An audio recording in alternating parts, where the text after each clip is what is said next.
talked a lot about the theory part of it, but then to actually, how do you put it into practice? How do you go and change diet? So we have Dianna Carpentieri, registered dietitian, an environmentalist, and a food enthusiast. She earned a Bachelor of Art degree in psychology from Randolph-Macon College, worked for several years at a neuropsychological practice, assisting individuals with a wide range of neurological and psychological conditions. This experience, combined with her passion for food and nutrition, influenced Dianna to pursue further education to help individuals on the important relationship between their mind, body, and nutrition. So in 2013, Dianna completed the combined dietetics program and earned a Master of Science degree in food and nutrition at the Framingham State University in Framingham, after which Dianna completed a postgraduate dietetic internship through Priority Care Nutrition in Boston to become a registered and licensed dietitian nutritionist. Currently, Dianna provides nutrition therapy at Delicious Living Nutrition, a private practice on Cape Cod, where she helps her clients navigate various health issues and helping people to really connect and have a better relationship with food. She also co-founded the Delicious Living Dietetic Internship Program, which will be welcoming their first class of students, dietetic interns, starting January. And also, from Cape Cod Healthcare, Dianna has been great in being the main dietitian for Cape Cod Hospital's Davenport Mugar Cancer Center's oncology nutrition program that we have. So Dianna is the dietitian for that as well. So it's been great to work with you from the hospital side on that. Thank you for that. So yeah, without further ado, your anti-inflammatory treats and tips, everything coming from Dianna. Thank you so much. Thank you. Thanks. All right. Can you hear me? Okay? No? Okay. Let's see. Okay. How about now? Okay, thanks. Thank you, Dr. Siddhartha, for that introduction and for your presentation. Tonight was a lot of great information and understanding inflammation and its impact throughout our bodies. So I think that, all of this education and learning more of, well, what does inflammation mean, right? That word gets thrown around quite a bit in food culture today. So I hope that you take away a better understanding of what that means and how it applies to you. We already had a lot of questions about your own diet and your own body, and that's where a lot of this information that I'll be sharing, you also want to keep in mind that some of the foods that I may recommend tonight may not work for your body, such as the gentleman who has a lot of acid. Tomatoes might not be the best thing for you. Someone who has IBS, eating a large amount of cruciferous vegetables and producing excess gas probably isn't what you want to do. So that's where working with either your physician or a registered dietitian, really we're the experts on nutrition. That's what we go to school for. So I'd be happy to talk to you all individually as well. So let's talk anti-inflammatory foods. If you look at, the last slide in Dr. Siddhartha's handout, he's listed quite a bit. And then in the handout that I've created, we have anti-inflammatory food sources to add to your diet. So one of the main things, if you can see in this picture here and at some of the foods up front, is you really want to get a variety of foods and a variety of colors too. Those colors within the foods are really where we get those phytonutrients that are antioxidants, they're polyphenols, they're just all these great different components in foods that can help with reducing inflammation. So you see here I have collards, I have cucumbers, I have carrots, red peppers, butternut squash, carrots, all of these great, bright, vibrant colors. We really, want to, I know it sounds a little cliche, but we really want to eat the rainbow of foods because that's where we get those antioxidants. The other thing we want to focus on is, like Dr. Siddhartha said, fiber is a really important component as well. So where do we get fiber? Fiber is in whole grains. So I have quinoa. Has anyone tried quinoa? All right, great.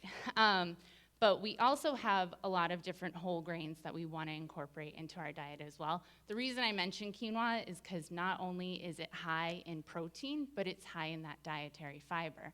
So one of the main recommendations is transitioning to a plant-based diet, right?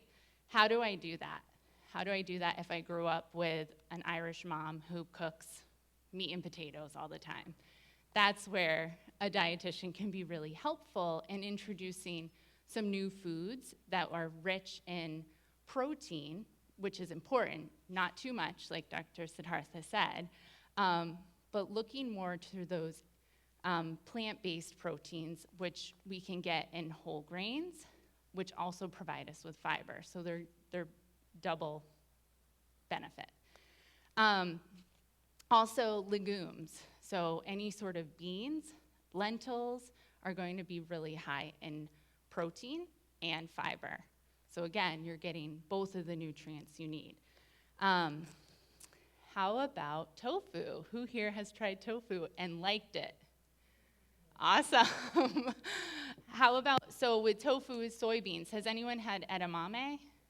Great. Oh, this is wonderful. So edamame are young soybeans, and they have 12 grams of protein and also 4 grams of fiber. So again, you're getting, you may be focusing on one nutrient over the other, but a lot of these foods are going to provide you with a whole host of nutrients. They're going to provide protein from a plant, fiber that's going to feed the healthy gut bacteria in our GI tract, and they're also going to be plant-based. So again, working all together to reduce that inflammation response in our body. We also mentioned nuts and seeds, and I'm really glad that you touched on, Dr. Sid, if we have inflammation in our body already, if we're having any flare-ups, that's the time when we might want to reduce those high fibers or those nuts and seeds. If you're not having those flare-ups, I would encourage you to incorporate them into your diet. Nuts and seeds are a great way to add fiber and omega-3 fatty acids. So it's important to see where can we work that in? How can I add that to maybe my oatmeal, adding, chia seeds or flax meal. If you do flax seeds, make sure it's either in a meal, so means it's already ground up, or you grind it up yourself, because we can't break apart the seeds in our teeth, so we're not digesting that nutrient. So you'd just be wasting your money otherwise. And pumpkin seeds, there's so many different ones we can add to our soups, to our salads, to oatmeal, a variety of things. And where was the other thing? And then also, again, with transitioning to plant-based, there's a lot of information out there that is from food companies that are targeting the consumer to buy their products. So how many of you have heard of Beyond Meat? Yep. So I don't know if you have live TV or cable. Burger King is doing this like massive push right now, how they have this vegetarian meat and how it's so much better for us. I still recommend being cautious with just transitioning to eating these processed foods that they're vegan or they're vegetarian, but they're still not whole foods. So they're highly processed. I was looking at the Beyond Meat the other day, and the sodium content and saturated fat is actually pretty similar to that of having a burger from a cow's meat.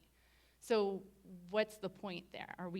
Maybe we're reducing inflammation, but probably not as much as you would think, because it still is high in saturated fat and sodium.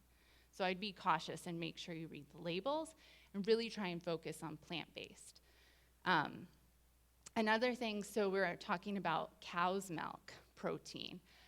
There are quite a variety of, again, plant-based foods that you can get as milk alternatives. Oat milk is one that's really great. It's actually has a good source of fiber. So again, fiber and protein. I encourage you to always look for unsweetened though, because again, when we're trying to make a healthy choice that's gonna reduce inflammation, we don't wanna sabotage ourselves by getting something that's flavored or has a bunch of processed sugar in it, because that's counteracting our goal. And same thing with yogurts. So, and this is at the end if you all wanna come and look at some of these products, I'm happy to talk to you about them.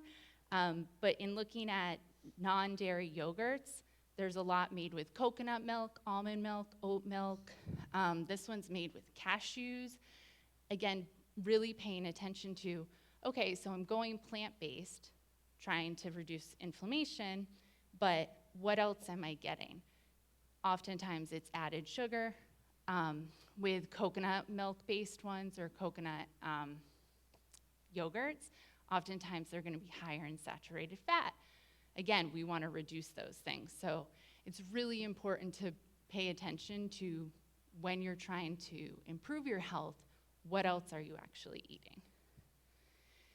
And the last food I was gonna talk about is prebiotics. So remember, Dr. Siddhartha talked about probiotics and prebiotics.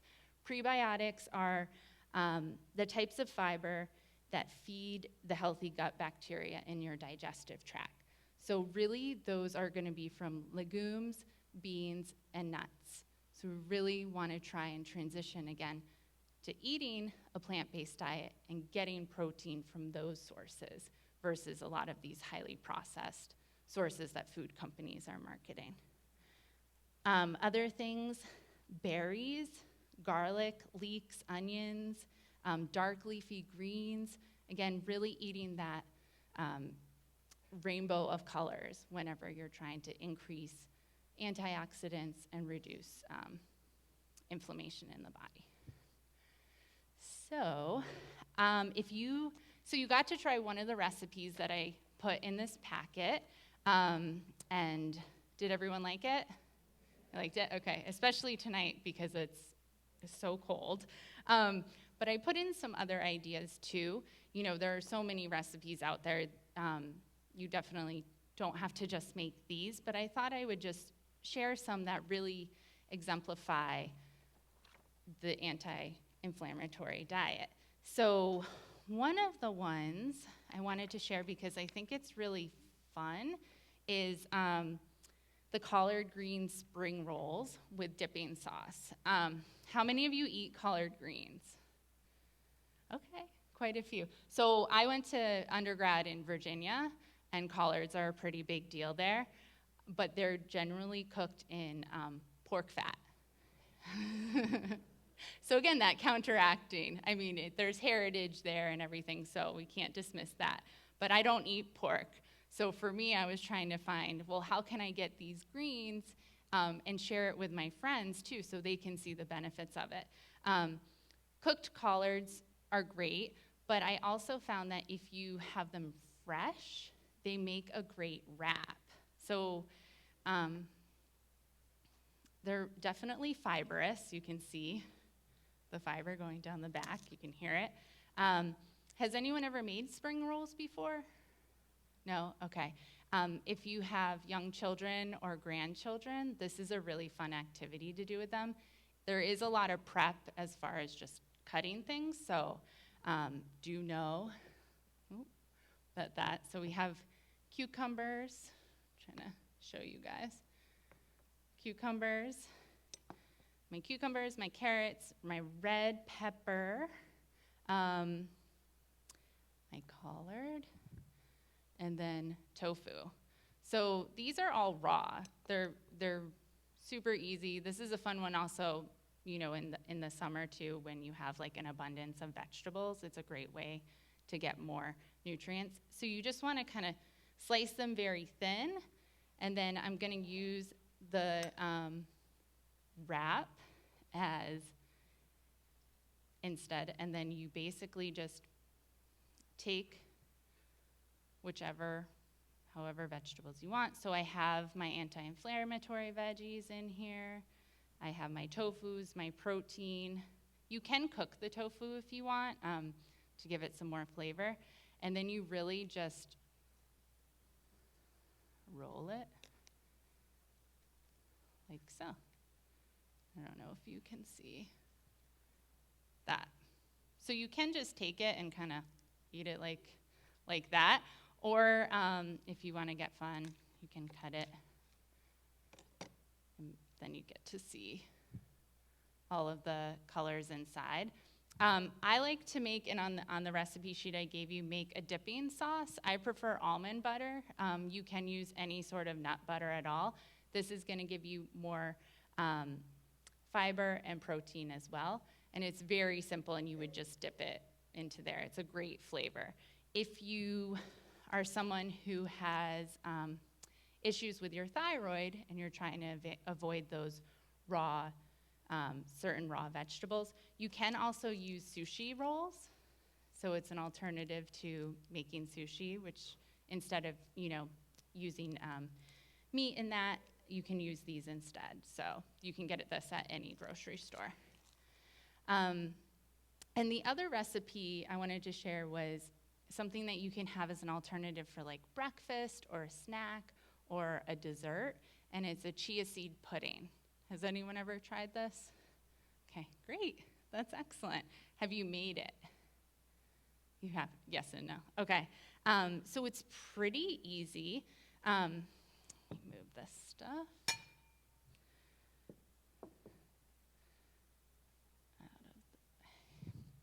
Oh, and sorry, in the spring roll, you can add herbs as well. I like basil. I forgot to put that in there, but you can always add those too. So the recipe for the chia seed pudding, like I said, it's really simple. You just need chia seeds, which again, high in omega-3 fatty acids, good source of protein, and they are also high in dietary fiber. So again, these are foods where you're meeting all of those marks. You're getting plant-based, you're getting omega-3s, and you're getting fiber. So it's multifaceted here. Okay, so I just want to make sure you can see this. And I like this too because you can add different herbs and spices. So we talked about how turmeric is anti-inflammatory. This is fresh turmeric. I don't know if anyone's ever seen it. It looks very similar to fresh ginger. I got both of these just at Stop and Shop. So you can use fresh, which will be definitely a stronger flavor, but you're also able to use ground ginger as well. And then I have ground cinnamon. So fresh, ground, whichever you can get it, just try to get it. So we're going to use oat milk, chia seed, using a little pure maple syrup, some cinnamon, and some ginger.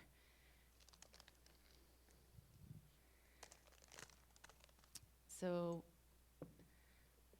the oat milk, I'm just going to do like a half of the batch. So we put our oat milk in.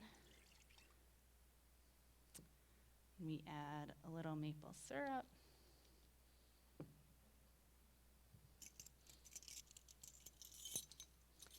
And you can do really any flavors you want. I've seen a lot of recipes where they add cocoa powder. So if you wanted to do like a chocolate one instead, you can add vanilla extract if you prefer that flavor. I'm just going to do a little bit of ginger.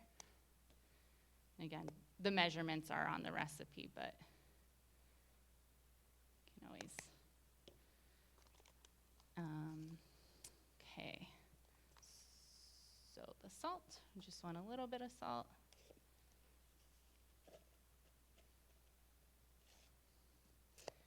And then you just want to whisk so that gets all incorporated. So we distribute the flavor evenly. And then I'm going to take my chia seeds, which which are so tiny. If you haven't seen or tried chia seeds before, definitely come up and you can check them out.